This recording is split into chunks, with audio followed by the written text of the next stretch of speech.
Hello mga ka-hunter, Philippine Coin Hunter nga pala. So ito naman tayo guys sa ating share nating collection at the same time isasabi tayo ng totoong presyo base sa ating karanasan.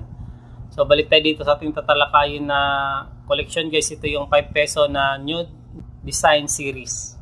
Dito bilhin natin dito guys, UNC condition po ito, no fold pero may stain siya. Yan yung mancha niya. Bili po natin is 50 pesos lang. So marami to guys, nasa 10 piraso din binili ko nito. Ayan.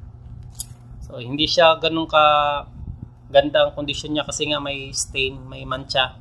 Sa 50 pesos okay lang din basta kasi noon gusto ko lang magkaroon. Ayan, kahit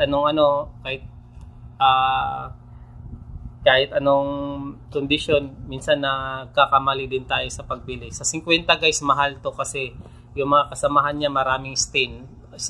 Tapos ito may stain din. So